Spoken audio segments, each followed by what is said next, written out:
What's going on, everybody? Welcome back to Talkin Sports with Jake. Hope we're all doing well. Let's kick off with the NHL playoffs. We got a bit of a shorter show today. NHL playoffs, only one game last night. Dallas Stars defeat the Winnipeg Jets 3-1 and then take a 3-1 series lead. A hat trick for Mikael Granlund. He scores all three Dallas Stars goals in the game. 31 saves for Jake Oettinger. That guy is some goalie, and he definitely raised his level of play in the postseason. Always has. Stars go up 3-1.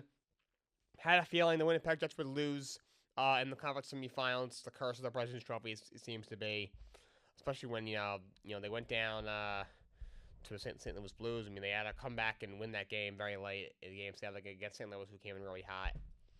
And Dallas had a tough series, of course, as well against Colorado. I had a feeling the winner of that series was probably going to go to the Cup final.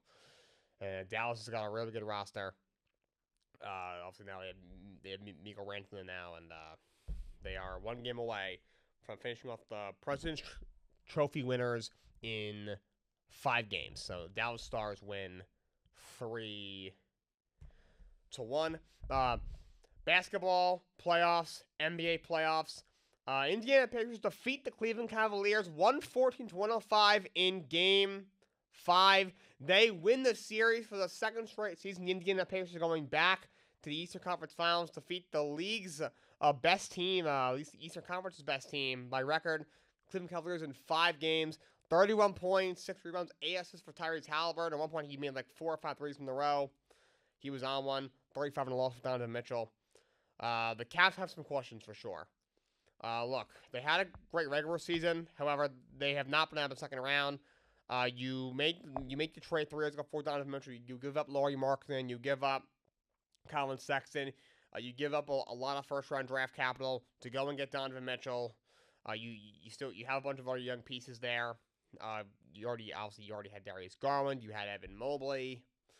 And also now, since you've added some role guys, you had Jared Allen. You've added some role guys like Ty Jerome and Max Strus, guys like that. Okoro was another young player you have over there. And you have not been able to get out of the conference semifinals. That first year, you lose in the first round to the Knicks in 5 games. Last year, you lose in 5 to Boston in the conference semi that they're barely getting past an inexperienced Orlando Magic team in 7 games in the first round. If Franz Wagner last year gave the Magic anything in Game 7, they would have lost that series, if you ask me. And this year, you win the Eastern Conference in the regular season, but then you lose in 5 games to the Indiana Pacers, who are very good, but see, a team that was worse than you in the regular season by 14 games. They won 50. They were the 4th seed. Cavs were the ones who have 64 wins, and you lose in 5 games. Donovan Mitchell, he's a really good player. However, he's never been out of a second round, whether it was in Utah or in Cleveland. He's never been out of the second round. Look, we get on Joel Embiid a lot for losing him in the second round, and he absolutely should, but I think we should start doing something similar to Donovan Mitchell. Embiid's also an asshole, and as unlikable as a player as it gets, Mitchell's obviously a much more likable player, but just don't want to be moving goalposts. For example, last night he had 35 points, but a lot of them came to the line. He had probably 16 or 18 free throws. He did not shoot the ball well. Darius Garland was absolutely horrible in the game. The only guy who really came to play was DeAndre Hunter, to be honest. No one else really brought the right game. Max Strus apparently before the game sent a text to his teams, says if you don't believe, don't even show up. And he went 0 for 9 from Strus. Good God. Paying that guy $60 million a year. Holy hell. But Cavs got some thinking to do, and they have a lot of young pieces. They last year and this past offseason, you extend Donovan Mitchell. A lot of people thought he was going to get traded. You extend Evan Mobley. That we thought that would trigger a potential Darius Garland trade. He ends up getting extended as well. So I don't know what you do. It seems like Jared Allen's been triggered the last few off seasons. Do you pull a trigger on him? Ty Jerome, I believe, is going to be a free agent. What you do with him? He's a guy who was a 6th Man of the Year finalist. So, and to me, they've always been a piece away. To me, the Cavs. They still need a legit second option next to Donovan Mitchell. You have Evan Mobley is a great defender, one of the league's best defender. His offensive game is just very raw. He's not a great shooter, not super efficient scorer. To me, he's a similar player pretty similar to Bam Adebayo in Miami. Maybe probably even better defender than Bam, which is very impressive because Bam's one of the league's best defenders for sure. But Evan Mobley just offensively isn't a huge threat. Like Garland's a fine player. I think he's a solid point guard. However, he has not been good in the postseason. He's a little bit injury prone. This team's also always find a way to get hurt in the playoffs. Seems like every single year. I don't think he's a legit second option. And these other role players, like I see Okoro isn't really a threat whatsoever. Strus is not a threat by any means. And like Jared Allen's a fine big to have. Like he can protect the rim a bit. He can score a little bit on the inside, but to me he's starting to age a bit. And he's obviously not really a huge threat. He's a fine role player to have, but they really need like a legit number two, whether it's Zach LaVine. I think will be a great number two on a contender. Somebody like that, I think would be perfect for the Cleveland Cavaliers. So we'll see whether they go from there. But Indiana Pacers, that team is phenomenal. That guy Halliburton, most overrated player in the league.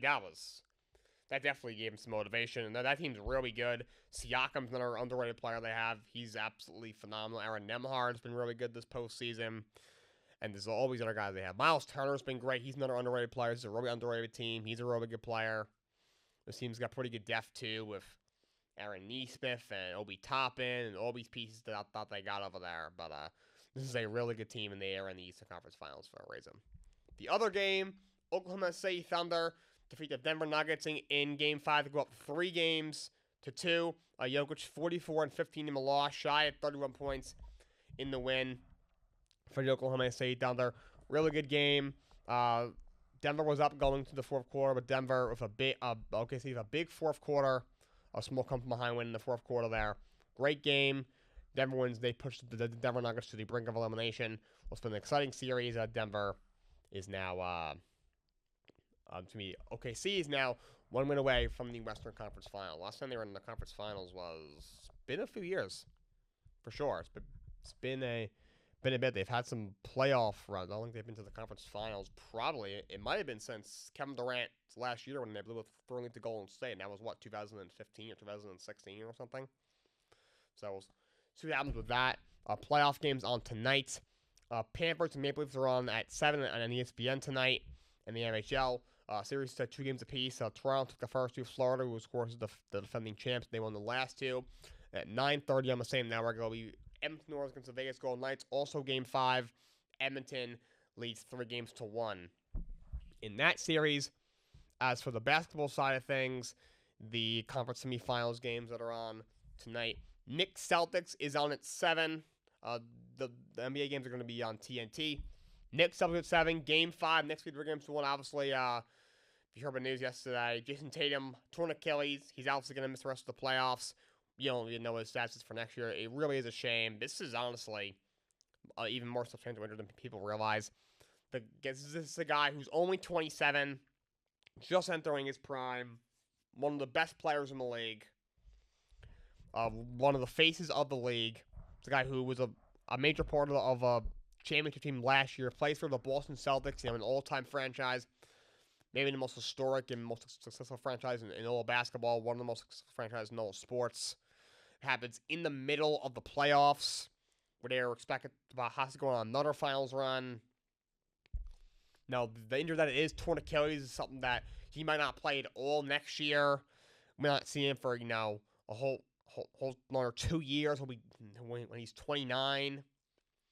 This is one of the biggest injuries in NBA history. Also, with the rumors, even if the Celtics won, they were probably going to make some moves, to get rid of some players with those really strict luxury tax penalties coming their way.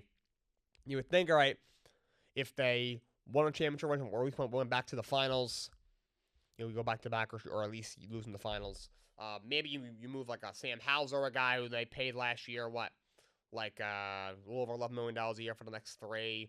Maybe you move a guy like Pritchard, who's on like a smaller 4-year deal like that. He's got a few years left, but now they use him a second round. He losing 5 to the Knicks in the second round. Team that we thought they were gonna beat pretty easily in this series. They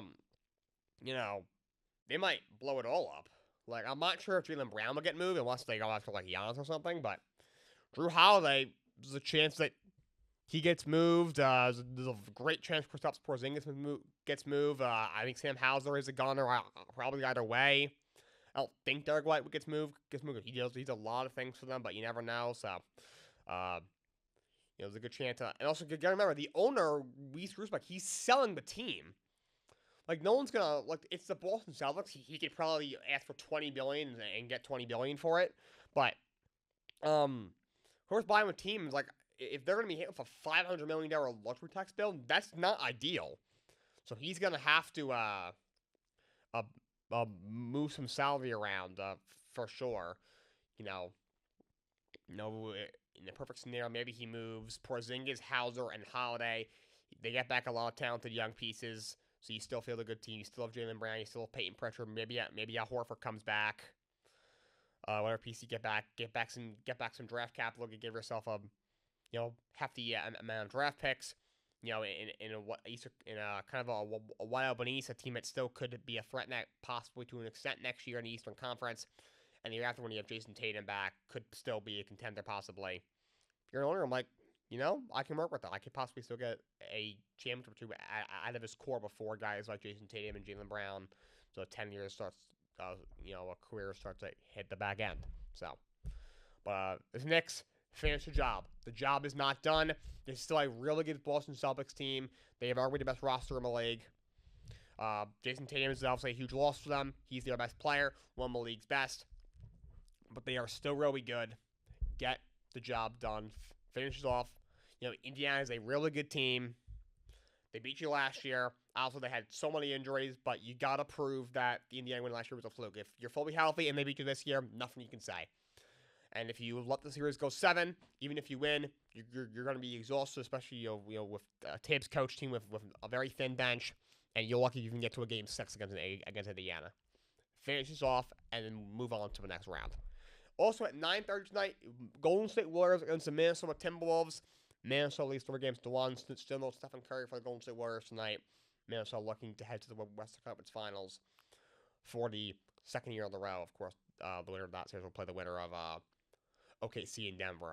I would think the following. I think Thursday is probably when those two teams will deadlock in a game 6. A couple of NFL games were announced for this upcoming season. That's that time of year. Minicamp just starting. Training camp hasn't quite started yet. Storylines just kind of starting to form, not really, but schedule release is coming up. Games are starting to get leaked out.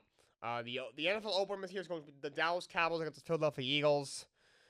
To me, I would have done a little better game. I really think they should do the Super Bowl rematch week 1 every season. I don't know why they don't. At least something like last year they did Chiefs Ravens, which was the AFC Championship. In the previous season, they should do something like that. At least do something like Chiefs Bills or something. The AFC Championship. They always have classic matchups in the playoffs every year. Dallas, it's a divisional matchup. The Phillies coming off a Super Bowl. The Phillies are a better team than the Dallas Cowboys. I don't expect that to be all that close. One of the Thanksgiving games was announced. It's going to be Chiefs against the Dallas Cowboys. This makes a lot of sense. Dallas plays on Thanksgiving every year. I don't like it, but I get why. They are the biggest brand in the NFL. I mean, not the best team by any means in the NFL. They have the worst fans, probably, but they are the biggest brand. And the Chiefs, obviously, are the team in the NFL that happened for a while. They've been in the Super Bowl, 3 years in a row. They've won 3 Super Bowls in the last, 5 or 6 years. We're in the Super Bowl last year against the biggest brand in the NFL. Those are all the 2 biggest brands in the NFL right now, so makes sense why that is a Thanksgiving game. At least it should be a pretty good game. Sometimes Thanksgiving games. I noticed the opener is usually a close game for the most part. The Thursday night game is usually relatively good. That afternoon game a lot of times is bad. It's usually just like a Giants-Cowboys mediocre game. Like last year it was Giants-Cowboys. It was Cooper Rush against Drew Lock. It was a bad game, and the Dallas one, it was not fun. But that's a Thanksgiving game. International games in the NFL were announced. We have a lot this year. We think we have 7? One, 2, 3, 4. 7 games in the NFL this year. 7 international games. heard in the future years they're trying to do like 16 of them, which I think is ridiculous. But 7 international games. The first one is going to be week 1, actually the Friday. It's not a Friday, it's the day after the season opener on Thursday, Dallas Philly. It's on Friday the 5th of September. It's in Sao Paulo. The Chargers are going to be in. We don't know who they're going to play, but the Chargers are playing in Sao Paulo. I think that's in Brazil on the first Friday of the NFL regular season. So very interesting. Then we have a game in Ireland this year. In Dublin, Ireland, it's going to be Vikings and Steelers.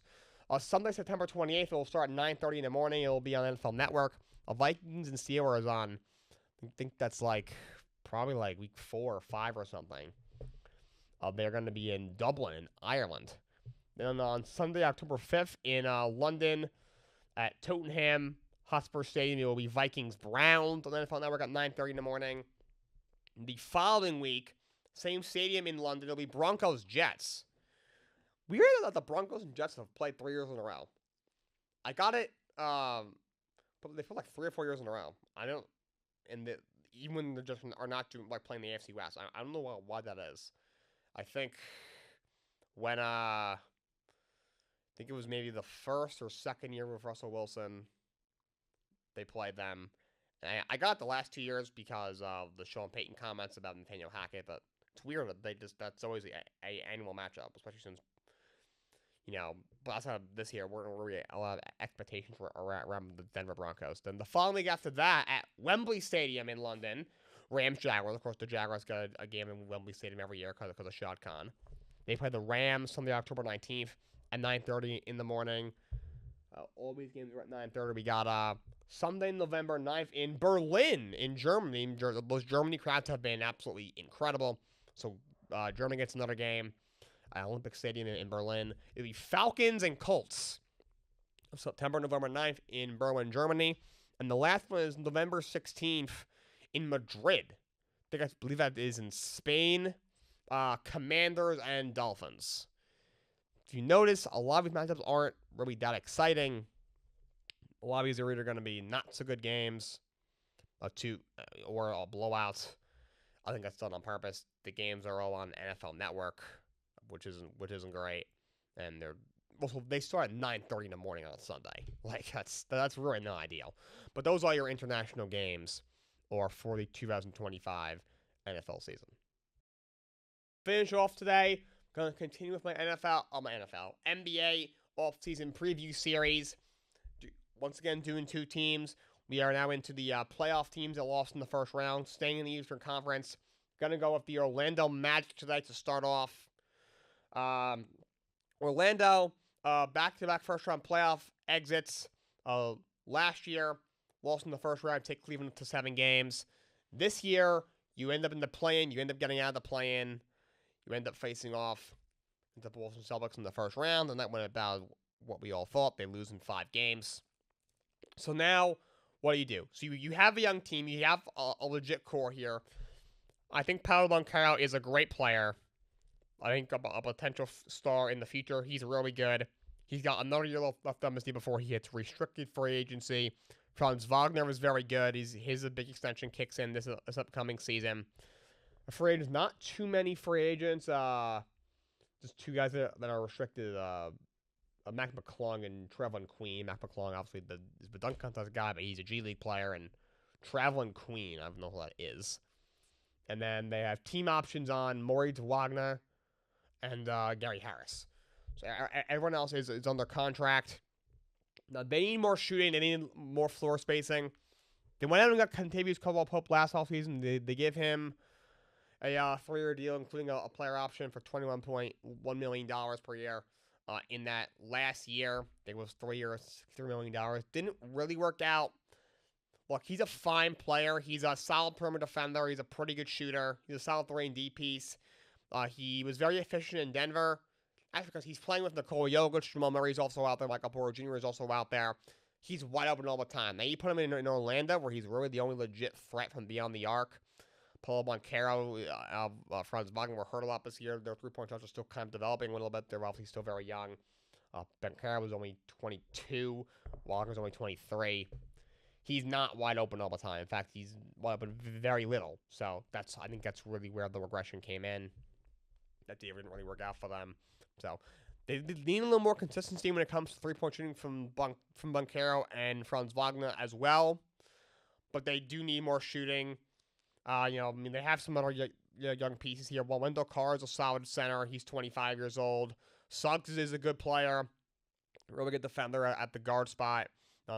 He's on that max-ish extension that kicks in this upcoming season. They have Cole Anthony there as well. Isaac is still 27 years old. You have Jet Howard, who you drafted a year ago. Tristan DeSilva is another guy who is another recent draft pick you have. So you have a lot of young pieces. I look at the Eastern Conference, it's pretty wide open. The Boston Celtics may not have Jason Tatum all of next year. Plus, guys like Drew Holiday, Kristaps Porzingis could be on the way out, assuming they lose, especially if they lose this series, which to me looks very likely. You look at a team like, Cleveland. They're clearly a piece away. The Knicks, we all know what the issues are. Defensively, they're a little bit lacking. Their bench is not very thin. Could that be a team like, hey, we got to the conference finals at the very least for the first time in 25 years. Maybe we can just run this back. And then you look at around the league, Indiana's a great team, but should only be getting better. However, they may be losing Miles Turner in the offseason. That would be a big loss for them. So all of a sudden, you look at Orlando. This team is really young. They have a chance to possibly, take control of the East and take a step forward next year. So, what do? They may need to move some pieces around. I think this is a really key offseason for them. Remember, your windows in the NBA, they're really small. Because of the CBA, a lot of times what happens, you develop a core, you try and keep them together, you make sure you try and get a championship, and a lot of times within a couple of years, you let them after you win a championship, you think, oh, our window's still wide open, we got everybody coming back, we're still not, age-wise, we're not in a bad spot. And all of a sudden, you lose, early in the playoffs 2 years in a row. You're like, they're thinking about a coaching change all of a sudden, and now all of a sudden, your window is closing, and you decide maybe we should break this team up. So, windows are very small in the NBA with the CBA rules. So, if I'm a window, capitalize now. So, I could see them looking to trade Cole Anthony. He's still 24 years old. He's got $13.1 million on his deal next year, and then a team option the following year for the same salary. That's the guy I could see them moving. He's a fine player, but really nothing special. I can see Jonathan Isaac maybe get moved. He's still 27. He's due $50 million next year. Then he's got 3 straight non-guaranteed years after that. So I can see that guy getting moved. To me, they got to be healthy next year. I think if they're healthy, just that overall makes them a tiny better at least. I love Bankero. I love Franz. Suggs is a very good player. Very impactful defensively. Offensive game is still coming along. And you have some young pieces I'd like to see, develop. Anthony Black and Jet Howard. Howard's a guy who I think has the ability to be a very legit shooter in this league. When it comes to Anthony Black, he's a big guard. He's only 21. We'll see how his 3-point shot comes along. But to me, they need to add some shooting. So if they can get a couple of pieces, right now, they only have a little over $8 million before the second apron. But I think they can clean that up if maybe you move, like I said, I could see them. Maybe you move Cole Anthony and Jonathan Isaac, open up some money. Maybe get a Bojan Bogdanovic or a DeAndre Hunter. Somebody like that. Maybe a Malik Beasley, sign him in for agency. Get a guy like that, a guy or two like that. And then if Bankero, Franz, and Suggs are healthy and they continue to get better, especially from the 3-point line, I think Orlando will be in really good shape. But yeah, I would probably look to move Cole Anthony and Jonathan Isaac and add some shooting in the offseason. And the last team we're going to cover today, and then we're going to close this thing out, is the Detroit Pistons. So Pistons, after being in misery for many years, the previous 2 years, won 31 games combined. 44 wins this year, had a big step forward, made the playoffs, took the next 6 games in the first round of the playoffs. Jimmy Bickerstaff was a Coach of the Year finalist. Cade Cunningham proved he's a star in this league. Great season for them. This is another team, along with the Magic, who I think has, in the wide open Eastern Conference next year, has a chance to really make the right moves, take control, and put themselves in a really good position to take a even bigger step forward next year and be a legit contender. You have a lot of money to spend. They are not in danger of going over any of their aprons. They have 3 free agents, key free agents. That is Tim Hardaway Jr., then Schroeder, and Malik Beasley. And then Paul Ray Alpha doesn't really matter much. He's not obviously a legit threat by any means. Hardaway, I think they will let walk. He had a good year this year. He filled in nicely for an injured Jaden Ivey. He's a good shooter, but isn't good defensively. He's 32 years old. So I do think they let him walk. When it comes to Schroeder or Beasley, they should probably bring Beasley back over Schroeder. First of all, this is a young team. Beasley is 28 years old. Schroeder is 31. Schroeder's a solid number 2 point guard, but Beasley is one of the best 3-point shooters in the league. He's definitely a 3-point specialist. I know wasn't great in that first round series against the Knicks when it comes to shooting. However, this is a guy who was a 6th man of the year finalist this year. He shot, 41% from 3, whatever it was this year. Throughout his career in the playoffs, he's shot well in the postseason. He's shot over 40%, I think, in 2 or 3 postseasons with Denver and Milwaukee. So he's a 3-point specialist. They don't grow on trees. In today's NBA, they're very, very important. They're not very common as well. So I would definitely try and keep him.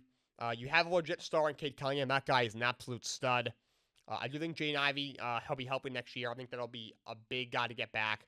He's a former top 5 pick. Talented kid. I liked him coming out. I think there is something still there with Jaden Ivey. He's only 22 years old. I mean, that guy, Alstar Thompson, I'm not sure how much his shot's going to come along, but that guy is an incredible defensive player. Offensive game did get a little bit better this year.